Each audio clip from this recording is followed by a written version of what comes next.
જય સ્વામિનારાયણ. ફુલહાર વિભાગ દ્વિશતાબ્દી મહોત્સવમાં આ ફુલહાર વિભાગ છે. અહીંયા દરરોજ હજારોની સંખ્યામાં હાર બનાવવામાં આવે છે. ત્યાં મિત્રો તમે જોઈ શકો છો, મહિલા મંડળ દ્વારા અને પુરુષોના સ્વયંસેવકો દ્વારા આ હજારો હાર અહીંયા તૈયાર કરવામાં આવ્યા છે. તમે જોઈ શકો છો, એની તૈયારી પણ અદ્ભુત છે. એનું આયોજન પણ ખૂબ જ અદ્ભુત રીતે કરેલું છે. અહીંયા સતત સ્વયંસેવકો દિવસ દરમિયાન આ ફુલહાર બનાવે છે. તમે જોઈ શકો છો, આ મહિલા મંડળ દ્વારા ફુલહારની તૈયારી કરી રહ્યા છે. આ હાર અહીંયા તૈયાર કરવામાં આવે છે. મહિલા મંડળ દ્વારા આ હાર અહીંયા બનાવી એ ચોકસાઈ રીતે ગણતરી કરી અને તમે જોઈ શકો પેલા સ્ટેન્ડ છે એના ઉપર એક બાય એક કરી ગણતરી કરી અને અહીંયા આયોજન પૂર્વક દિવસ દરમિયાનમાં વપરાતા જેટલા બી હાર હોય એ પ્રમાણના હાર અહીંયા બનાવવામાં આવે છે. અહીંયા અલગ અલગ ગામોની બહેનો સેવા કરવા આવે છે અને બહેનો દ્વારા હાર જ્યારે તૈયાર થઈ જાય ત્યારે પુરુષો દ્વારા એની ગણતરી કરી અને એને વ્યવસ્થિત રીતે ગોઠવવામાં આવે છે. અને અહીંયા આ ફૂલ એસી હોલ છે, જેથી કરી ગરમીના હિસાબે ફૂલ કરમાય નહીં, ખરાબ ના થાય અને વ્યવસ્થિત રહે માટે ટેમ્પરેચર પ્રમાણે અહીંયા એસી રીતના સેટ કરેલું છે કે જેથી કરી ફૂલ તાજા ને તાજા રહે. દરરોજ દિવસ દરમિયાન હજારોની સંખ્યામાં અહીંયા હાર તૈયાર કરવામાં આવે છે. આ ફૂલ બહારથી આવે અને અહીંયા મહિલા મંડળો દ્વારા આ ફૂલહારની વ્યવસ્થિત રીતના તૈયારી કરી અને ખૂબ જ સરસ આયોજન કરે છે. અને એ ફૂલહાર દરરોજ આ વિશાળ સભાખંડમાં સવારના જ્યારે સભા શરૂઆત થાય ત્યારે આવેલા તમામ મહેમાનો તથા સ્વામીઓને સન્માનમાં એમને હાર પહેરાવવામાં આવે છે. તમે જોઈ શકો છો, આ વિશાળ સભાખંડ છે. અહીંયાની વ્યવસ્થા ખૂબ જ જોરદાર એનું આ સભાખંડ છે. તમે જોઈ શકો તો આ વિશાળ સભાખંડમાં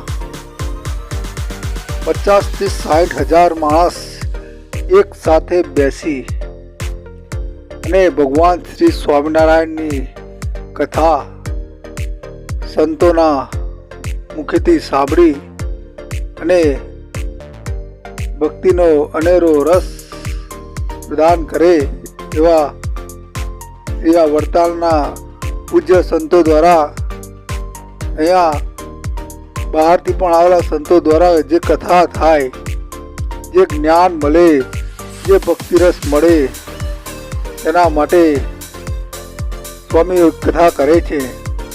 અને 50 થી 60 હજાર ભક્તો અહીંયા બેસી શ્રી સ્વામિનારાયણ ભગવાનની તથા ભક્તિમય કથાઓનું રસપાન કરી શકે એ માટે આ વિશાળ હોલ અહીંયા બનાવવામાં આવે છે.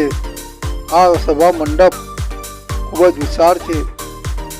આપણે આગળની તરફ જઈ અને હું નજીકથી તમને આ સભાખંડ વિશે દર્શન કરાવીશ, જ્યાં ખુદ ઘનશ્યામ મહારાજની મૂર્તિની સ્થાપના કરી છે અને બાજુમાં સંતોના માટે સિંહાસનો તૈયાર કરેલા છે. ત્યાં સંતો બેસી અને આપણને કથા સંભળાવે છે, ભગવાનના જીવનની વર્ષા સંભળાવે છે. એવું આપણે સ્ટેજ હું તમને બતાવીશ. આપણે નજીક જઈ આ સ્ટેજ જોઈશું. તમે જોઈ શકો છો, આ કથા મંડપમાં એવી અદ્ભુત આયોજન કરેલ છે. આ પંખા તમે જોઈ શકો છો, એકી સાથે દૂર દૂર સુધી પવન આવી શકે તે માટે હેલિકોપ્ટર ટાઈપ આ પંખા, જેને હેલિકોપ્ટર પંખા કહેવામાં આવે છે, ખૂબ જ વિશાળ છે, જેના પાંખિયા લગભગ 3 થી 4 મીટર લાંબા હોય છે. એવા વિશાળ પંખા અહીંયા લગાવવામાં આવે છે, જેથી કરી આવેલા તમામ હરિભક્તોને ગરમીનો અહેસાસ ના થાય અને વાતાવરણ ખૂબ જ ઠંડુ રહે.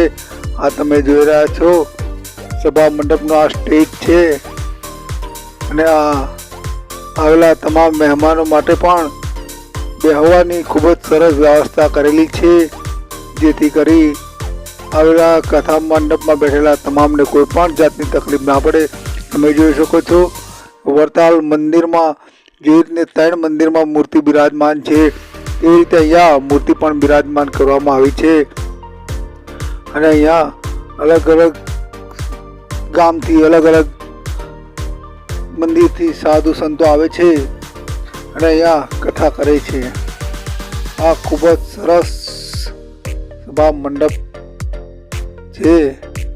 તમે પણ જો વડતાલ હજુ સુધી પહોંચ્યા ના હોય તો હજુ પણ આ સમય ચાલુ છે. 15 તારીખ સુધી આ સમય ચાલુ રહેવાનો છે. તમે પણ પોતાના કામમાંથી એકાદ દિવસનો અવકાશ લઈ અને વડતાલ શ્રી સ્વામિનારાયણ ભગવાનના દ્વિશતાબ્દી મહોત્સવમાં અવશ્ય જજો અને ભગવાનના દર્શનનો લાભ લેજો.